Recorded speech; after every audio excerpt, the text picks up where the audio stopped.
আমেরিকাতে উচ্চশিক্ষার জন্য সায়েন্স আর ইঞ্জিনিয়ারিংয়ে পিএইচডি করতে আসা আসলে একটা দিনের শেষে সাপ্লাই অ্যান্ড ডিমান্ডের গল্প। হ্যাঁ, এটা আমি আর কাউকে বোঝাতে পারি না। তো খুব সোজা বাংলায় বলার যেটা চেষ্টা করি যে আমেরিকার আয়তনে হচ্ছে ভারতবর্ষের 3 গুণ, আর জনসংখ্যায় ভারতবর্ষের 1/5 অংশ। আর আমেরিকা যেটা আমরা হলিউডের সিনেমা দেখে যেটা আমেরিকা সম্পর্কে ধারণা করি, new York, new jersey, Florida, California, etcetera, America ব্যাপারটা সেরকম তো নয়। 90% হচ্ছে আমেরিকা রুরাল। আর একটা যেটা 23 বছর আগে, 2002-এর মে মাসে যখন আসি, যেটা আমি বুঝিনি যে ইউনাইটেড স্টেটস অফ আমেরিকার ইউনাইটেড স্টেটস মানেটা আসলে কি। মানে 50টা, লিটারেলি 50টা পুরো ডিফারেন্ট মিলিজুলি স্টেট মিলে একটা দেশ তৈরি করে ওরা চালাচ্ছে, ইউনাইটেড স্টেটস অফ আমেরিকা। এখন এই 50টা স্টেটসের মধ্যে হয়তো 5টা দুর্দান্ত করে যাচ্ছে, কি 10টা দুর্দান্ত করে যাচ্ছে, বা ধরে নিন হাফ দুর্দান্ত করে যাচ্ছে, কিন্তু হাফ তো দুর্দান্ত পারফরমেন্স করছে না। তার মাঝে ধরুন আমি আমি এখন বর্তমানে যেখানে আছি, আরকানসা বলুন বা ওকলাহোমা, অ্যালাবামা, এগুলো হচ্ছে ওটা নিচের দিকে স্টেট, কিন্তু এদেরও ফেসিলিটিস এত ভালো। মানে এদের যে ভালো ইউনিভার্সিটিগুলো, সেখানেও কিন্তু ভালো রিসার্চ হয়, মানে ফেসিলিটিস খুবই ভালো। হ্যাঁ, যদি ব্রেন পাওয়ার একই ধরে নেওয়া যাক, মানে ওইটা নিয়ে কোনো কথা হবে না। হ্যাঁ, মানে আমি লোকভাবে আমি সমালোচনা করে যাচ্ছি, হ্যাঁ, 23 বছর কেটে গেল, কিন্তু আমি যে গল্পটা করছি সেটা হচ্ছে সুযোগের গল্প। প্রবলেমটা হয়েছে কি, আমেরিকার পুরো ব্যাপারটা তো এটা বাণিজ্য নির্ভর, বিজনেস মাইন্ডেড। এবার এদের ইউনিভার্সিটি হচ্ছে ফর প্রফিট। হ্যাঁ, আন্ডার গ্র্যাজুয়েটরা যখন পড়াশোনা করতে আসে এখানে, মানে ভালো করি মাকোতেল, ওদের সেমিস্টারে সেমিস্টারে আন্ডার গ্র্যাজুয়েট স্টুডেন্টদের পয়সা দিতে হবে, মানে ব্যাচেলার্স যেটা আমাদের দেশের, প্রত্যেক সেমিস্টারে।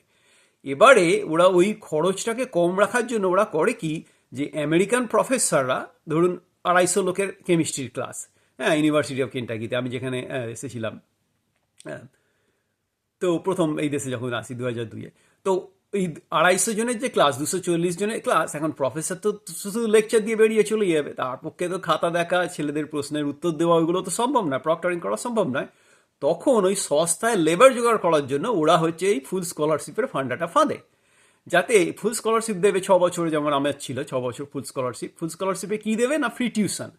আমি যে পড়াশোনা করব আমার টিউশনটা আমাকে দিতে হবে না, সেটা অনেক টাকা, কিন্তু অনেক টাকা। আর বিনিময়ে আমাকে একটা গ্রেড বি মেনটেন করতে হবে। ওর নিচে যদি, মানে এ আর বি হয়, বি হচ্ছে সেকেন্ড ক্যাটাগরি গ্রেড, বি এর নিচে যদি গ্রেড অ্যাভারেজ নেমে যায়, তাহলে আমাকে ওই টিউশনের পয়সা ফেরত দিতে হবে। সেটা একদম হাতে হাতা ধরে যাবে। হ্যাঁ, দেশের চুপচাপ পালিয়ে যেতে হবে, অত পয়সা ফেরত দেওয়ার তো ক্ষমতা নেই, অ্যাটলিস্ট আমার ছিল না। কিন্তু ওই বি গ্রেড বিটা কিন্তু মেনটেন করা যায় গ্র্যাজুয়েট লেভেলে। আর একটা হচ্ছে কি, তোমাকে অফকোর্স কোয়ালিফায়ার পাস করতে হবে, তবে তুমি পিএইচডিতে এন্ট্রিটা পাবে। আর সপ্তাহে তোমাকে 25 থেকে 30 ঘন্টা যা বলবে কাজ করে দিতে হবে। ওটা 20 ঘন্টা অফিসিয়ালি বলবে, কিন্তু অ্যাকচুয়ালি দাঁড়াবে জিনিসটা হচ্ছে ওই কখনো 25 ঘন্টা, কখনো 30 ঘন্টা। প্রতিবাদ করা যাবে না। হ্যাঁ, যে কাজটা যখন বলবে তখন করে দিতে হবে। এরপরে গল্পটা হলো কি, যে বিনিময় যেটা আমরা পেতাম সেটা হচ্ছে, বললাম, টিউশনটা ফ্রি, মেডিকেল ইন্স্যুরেন্সটা ফ্রি, মোটামুটি কাজ চালানোর মতো মেডিকেল ইন্স্যুরেন্স পুরোটা ফ্রি। আর উল্টে 23 বছর আগে আমার স্কলারশিপ ছিল $1210 করে প্রতি মাসে। সেখান থেকে আমি অনেক তো, মানে 6 জনের পয়সা ধার নিয়ে আমি এই দেশে এসেছিলাম। হ্যাঁ, আমার 2 কলেজ সিনিয়র, প্রদীপ দা, ডক্টর প্রদীপ মুন্সি, সুরজিৎ দা, আর অসীম, নিলয়, হ্যাঁ, আইআইটি বোম্বের, ওরা 4জন বাঙালি, আর 2জন নন বেঙ্গলি। একজন হচ্ছে সাউথ ইন্ডিয়া আমার ব্যাচমেট পি মহেশ, এখন ইউনিভার্সিটি অফ নেব্রাস্কা কার্নির ফুল প্রফেসর। আর হচ্ছে কৈলাস মোগারে, একটা মহারাষ্ট্রীয়, তখন জার্মানিতে পিএইচডি করতো। তো এই 6 জনের থেকে আমি ধার নিয়েছিলাম, ওটা কিন্তু আমি স্কলারশিপে পয়সা বাঁচিয়ে 2 বছরের মধ্যে ফেরত করে দিয়েছিলাম। তো সেটাই বলছি আর কি, যারা সায়েন্স বা ইঞ্জিনিয়ারিংয়ে পিএইচডি করতে চায়, বড়লোক হওয়ারও দরকার নেই, ইটস জাস্ট আ স্ট্র্যাটেজি। যে এদের ওই গ্যাপটা কিন্তু রয়ে গেছে, কারণ হয়েছে কি, এদের ওই ব্যাচেলার্সের পড়ার যে খরচ আর কি, হ্যাঁ, মানে এত বেশি, ওই 8টা সেমিস্টার, 4 বছরের আর কি, 8টা সেমিস্টারে পড়ার খরচ এত বেশি, যারা কলেজে যায় তাদের ওই কলেজের এডুকেশনাল লোন মেটাতে 30 বছর লাগে।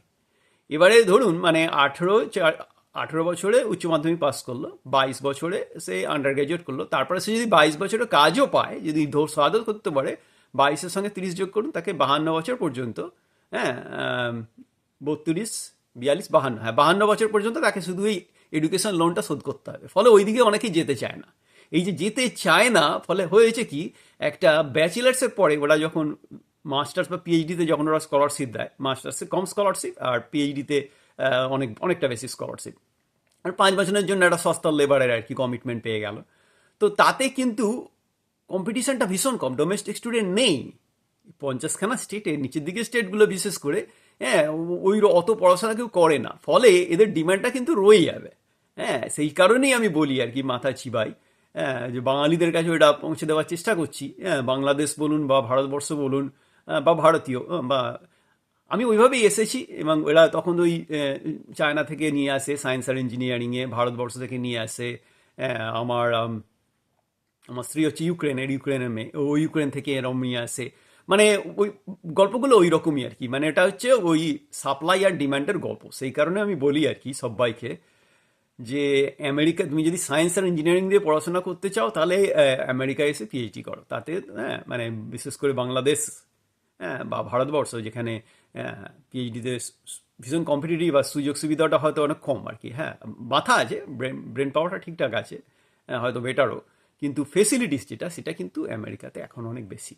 প্লাস এখনও আমেরিকার পিএইচডি নিয়ে ফিরে গেলে মাল্টি ন্যাশনাল কোম্পানিতে ওরা সহজেই চাকরি পাওয়াটা অনেক সহজ হয়, কারণ ওরা ওই স্টক হোল্ডারদের স্বার্থটা দেখে আর কি। হ্যাঁ, ওরা আমেরিকা থেকে আসা পিএইচডি আমাদের কোম্পানিতে নিয়েছে, মানে কোম্পানির একটা ফেস ভ্যালু বেড়ে গেল হঠাৎ করে। তো এই কারণেই বলি আর কি, যে আমেরিকাতে সায়েন্স আর ইঞ্জিনিয়ারিংয়ে পিএইচডি করা ফুল স্কলারশিপ, ওটা একটা পুরো টেকনিক। হ্যাঁ, তো সেই কারণে আমি উৎসাহিত করে যাই আর কি, আমার মতো করে আর কি।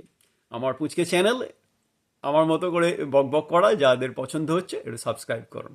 ভালো থাকবেন।